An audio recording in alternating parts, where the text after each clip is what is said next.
नमस्कार दोस्तों, मैं Shweta Rana the dopamine club से। ये एक ऑनलाइन प्लेटफॉर्म है जहां आप मुझसे अपनी सारी बातें शेयर कर सकते हैं। अपनी बातें कॉन्फिडेंशियल रखी जाएंगी। आप जब तक ना चाहें तब तक कहीं भी डिस्क्लोज नहीं किया जाएगा। आज एक महिला आई थी, वो काफ़ी डिप्रेशन में थी। वो कह रही थी कि अब उनकी फैमिली के साथ नहीं बन पा रही है और हमेशा ताने वाने झगड़े लड़ाई चलती रहती है। आज से लगभग 30, 40, 50 साल पहले चले जाओ तो आपको पता चलेगा कि लोग न्यूक्लियर फैमिली में ज्यादातर रहते थे और सेपरेट कम, है ना। तो न्यूक्लियर फैमिली में जब लोग रहते थे, जहाँ सास ससुर देवरानी जेठानी, जितने बड़े जितने भाई, 4-5 भाई हैं तो उतना बड़ा परिवार होता था और सब साथ रहते थे, सब मिलकर काम करते थे। और जाहिर सी बात है, लड़ाई झगड़े तो होता ही होगा, मन मुटाव तो होता ही था, नो डाउट।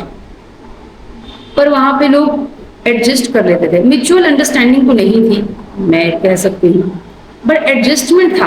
उनको पता था कि यहाँ से कहीं जा नहीं सकते, तो मुझे इसी तरीके से एडजस्ट करना पड़ेगा, और उस तरीके से वो अपनी बुद्धि डेवलप कर लेते थे। हर महिला भी और हर पुरुष भी उस तरीके का बुद्धि धीरे धीरे धीरे धीरे डेवलप करते थे और एडजस्ट करना शुरू करते थे। पर ये बातें धीरे धीरे समय के साथ थोड़ी ढीली पड़ती गई और लोगों ने सोचा कि चलो थोड़ा सेपरेट होके भी देखा जाए कि अगर देवरानी जेठानी से प्रॉब्लम है तो उनसे पहले सेपरेट हो लेते हैं। तो थोड़ी सेपरेशन हुई, पर प्रॉब्लम वही की वही हुई, क्योंकि अब सास ससुर से लड़ाई झगड़ा शुरू हो गया। फिर हमने सोचा कि चलो थोड़ा सास ससुर से सेपरेट होके देखते हैं, हो सकता है हम पति पत्नी है भाई, हम प्यार से रह लेंगे। तो हमने सास ससुर को भी छोड़ दिया, थोड़ा सेपरेट हो गए। अब आ गई पति पत्नी की बारी, यानी कि अभी मॉडर्न, अभी के टाइम की बात चल रही है। तो अभी पति पत्नी सिर्फ साथ रह रहे हैं अपने बच्चों के साथ, इसके बावजूद भी चीजें नहीं बन पा रही है। लड़ाई और झगड़ा वही का वही है जैसा पहले था, जब सास ससुर थे या देवरानी जेठानियां थी, तब भी वैसे ही और अभी भी वैसा ही है। इवन आप थोड़ा ज्यादा ही बढ़ गया है, क्योंकि पहले तो मैं किसी और को भी सुना लेती थी, थोड़ा सास को भी गुस्सा सुना देती थी, थोड़ा देवरानी जेठानी के साथ भी लड़ लेती थी। पर अभी का सिचुएशन सिर्फ है कि मेरे पास सिर्फ एक पति है, लड़ाई करनी है तो इसी से करनी है, या बच्चों पे गुस्सा निकालना है। ये सिर्फ महिलाओं की बात नहीं हो रही है, यहाँ पुरुषों की भी बात हो रही है, क्योंकि पुरुषों के साथ भी ऐसा ही सिचुएशन है। अब आप डेली किसी के साथ किसी भी टॉपिक पे झगड़ा कर रहे हो, धीरे धीरे धीरे धीरे रिश्तों में खटास आएगी ही, परेशानियां बढ़ेंगी। तो प्रॉब्लम कहाँ से शुरू हुई? प्रॉब्लम रिश्तों से शुरू हुई, प्रॉब्लम हमारे अपने माइंडसेट से शुरू हुई। हम यहाँ क्या सोच रहे हैं, हमारी भावनाएं किस तरह की हैं, ये मुद्दा है। मैं कुछ चीजों में तो बात नहीं कर रही हूँ, कुछ गंदी आदतें जैसे ड्रिंकिंग, स्मोकिंग या मारपीट, ये एक अलग लेवल की बात है, ये वॉयलेंस की बात चल रही है यहाँ पे। तो ये टॉपिक नहीं है हमारा। हमारी बात है कि जो बहस हो जाता है, जो बात बात पे लड़ाई हो जाता है, घर का जो माहौल खराब हो रहा है, उसकी बात चल रही है। तो हम अपने भावनाओं की अकाउंटेबिलिटी क्यों नहीं लेते? कभी कभी कुछ ऐसी चीजें कह देते हैं जो सामने वाले को बड़े बुरे तरीके से हर्ट कर देती है, और फिर सामने वाला उसके अकॉर्डिंग रिएक्ट करता है, रिप्लाई करता है, और फिर ये बात बढ़ता चला जाता है, और फिर ये रिप्लाई रिप्लाई और रिएक्ट का जो खेल है वो चलता रहता है। कभी कभी देखो क्या होता है ना, कि हमें लगता है यार हम तो इमोशनल हैं, हम तो बहुत अच्छे इंसान हैं, छोटी छोटी बातों का इतना ख्याल रखते हैं, मेरा दिल कितना साफ है। पर ऐसा नहीं है। अब जरूरी नहीं है कि आप बात बात पे रो रहे हो तो आपका दिल साफ है, आप बहुत अच्छे हो। नहीं, आपको अपनी भावनाओं को हैंडल करना नहीं आता, ये भी बात हो सकती है। कैसे अपने इमोशंस को कंट्रोल करें वो आपको नहीं आता, ये भी बात हो सकती है। पर आपको बात समझना नहीं चाहती हैं, या फिर आपने इस पर ध्यान नहीं दिया कभी। आज हम बात करेंगे कुछ ऐसे इमोशंस की जिन्होंने हमारे रिश्ते को बर्बाद कर दिया है। तो आप सोचेंगे कि इमोशंस से रिश्ता कैसे बर्बाद हो सकता है? बिल्कुल हो सकता है। किसी भी चीज की अति, वो कहते हैं ना, अति सर्वत्र वर्जिते, यानी किसी भी चीज की जो अति होती है तो किसी भी चीज को बर्बाद कर सकती है। और ये तो रिश्ता होता है, रिश्ता तो काफी नाजुक होता है, आपको पता ही है। तो बात करते हैं उसमें से सबसे जो पहली भावना होती है वो गुस्से की भावना। गुस्से की भावना इतनी स्ट्रांग होती है कि इसने अच्छी अच्छी चीजें बर्बाद कर दी हैं, अच्छे अच्छे रिश्ते बर्बाद कर दिए हैं, अच्छे अच्छे हालात बर्बाद कर दिए। ये एक ऐसी भावना है, ये एक ऐसे इमोशंस है जिस पे काबू कर पाना सबके बस की बात नहीं होती है। ऐसा नहीं है कि हो नहीं सकती, होती नहीं है, क्योंकि हमने ये सोचा ही नहीं कि गुस्से को कंट्रोल करना भी एक आर्ट है, एक कला है, या कंट्रोल किया भी जा सकता है। हमें पता है कंट्रोल किया जा सकता है, पर हमें नहीं पता कि इसको कंट्रोल कैसे करना है, क्योंकि हम उसको बहुत ज़्यादा इंपॉर्टेंस देते नहीं है कि कंट्रोल करना चाहिए। अरे गुस्सा आता है तो आएगा ही, इस तरह का हम स्टेटमेंट देते हैं। अरे तुम्हारी हरकत ही ऐसी है, गुस्सा आएगा ही, इस टाइप के भी स्टेटमेंट आते हैं। तो उस वक्त बहुत ज़रूरी होता है कि हम जब गुस्सा कर रहे हैं तो वो किस लेवल तक जा रहा है, उसको हैंडल कैसे करना है, और इससे जो नुकसान हो रहा है या हो सकता है उससे पहले मुझे कैसे समझना है। गुस्सा करना एक भाव है, ये सभी को आ सकता है और आता है, ये सामान्य स्थिति है।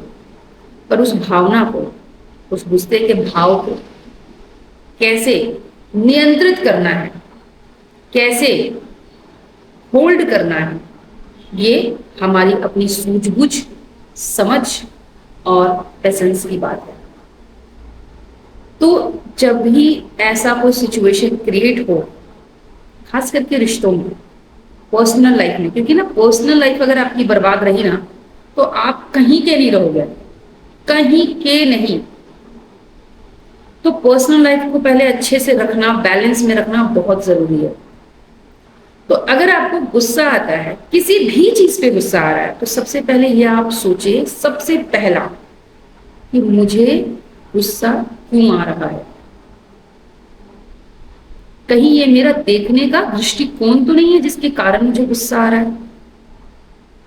हो सकता है आपका दृष्टिकोण उसको देखने का अलग और दूसरा कोई उसको बहुत ही नॉर्मल तरीके से ले। तो पहला तो यह है कि मेरा दृष्टिकोण उस टॉपिक पे या उस चीज को लेके कैसा है। दूसरा कि मुझे सामने वाले से क्या बात करके, यानी कि एक कमरे में बैठकर बातचीत करके सुलझाया जा सकता है। दूसरा, तीसरा कि अगर मुझे गुस्सा करना है तो मैं उसको किस लेवल तक गुस्सा करूं या क्या शब्द बोलूं, यानी कि अंडर कंट्रोल गुस्सा, एक लाइन में बोला जाए तो गुस्से को कंट्रोल में निकालना है बाहर। और ये एक प्रैक्टिस है, ये एक दिन में नहीं होने वाला, 2 दिन में नहीं होने वाला। ये जब भी आपको गुस्सा आए, ये तो 2-3 जो स्टेप है, जब इस चीज को जब आप फॉलो करोगे तो आप देखोगे 6 महीने के बाद आपको समझ में आने लगेगा कि गुस्से को कैसे हैंडल करना है, कैसे नियंत्रित करना है। तो ये होगी तीसरी बात। चौथी बात कि हम जिस पर गुस्सा कर रहे हैं, सामने वाला व्यक्ति, वो किस तरह का है, ये भी बहुत जरूरी होता है देखना। सामने वाला व्यक्ति क्या गुस्सा से समझने वाला है, या उसको प्यार से समझा देने से ही चल जाता है काम, या उससे बातचीत करके शॉर्ट आउट किया जा सकता है चीजें, है ना। ये भी देखना बहुत जरूरी है। और चौथी या पांचवी चीज ये कि आप डीप ब्रीथिंग लें। जब भी एकदम जब प्रेशर में आप आए या एंगर जोन में आप आ जाएं तो 10 बार 15 बार आप बस लंबी सांस लें और शांति से बैठ जाए। सिर्फ सांस लें लंबी और शांति से बैठ जाए। तो इस तरह करके आप अपने गुस्से के भाव को कंट्रोल कर सकते हैं।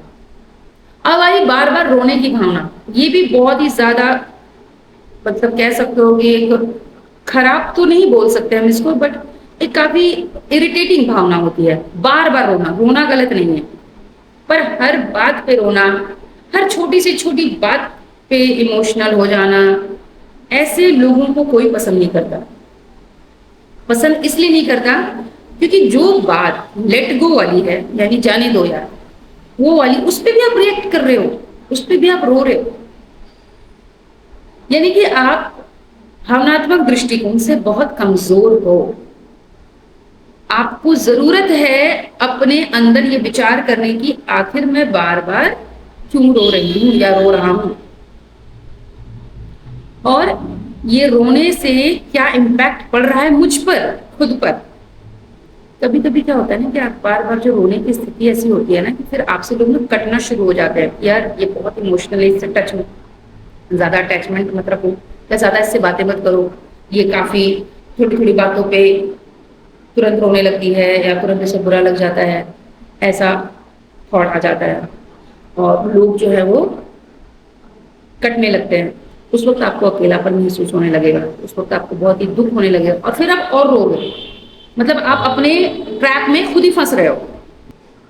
तो बात बात पे रोने से पहले आप सोचिए कि मैं क्यों रो रहा हूं, क्या ये सामने वाली जो बात आई है मुझ तक वो इतनी बड़ी है कि मुझे रोना चाहिए या मुझे दुखी होना चाहिए।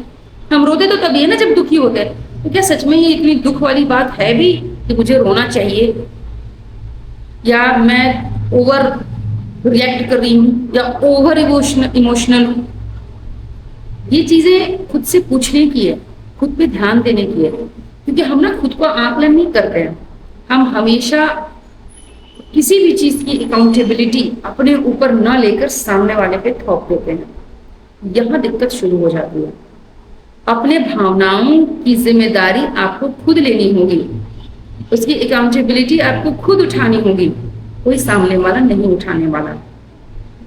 और जब आप धीरे धीरे धीरे धीरे चीजों को समझने लगेंगे, खुद को थोड़ा थोड़ा चेंज करने लगेंगे, तो आपको समझ में आने लगेगा कि सारी अच्छी चीजें आपकी ओर आकर्षित होना शुरू हो चुकी हैं। और उस वक्त आप खुद को भी स्ट्रांग महसूस पाएंगे और रिलेशनशिप आपके ऑटोमेटिक स्ट्रांग होते चले जाएंगे। आपको एफर्ट डालने की जरूरत नहीं पड़ेगी कि मुझे रिलेशनशिप स्ट्रांग बनानी है या फिर मुझे किसी के साथ रहना है। लोग खुद आपसे जुड़ने लगेंगे, खुद कनेक्ट होने लगेंगे, बैठ के बातें करने लगेंगे।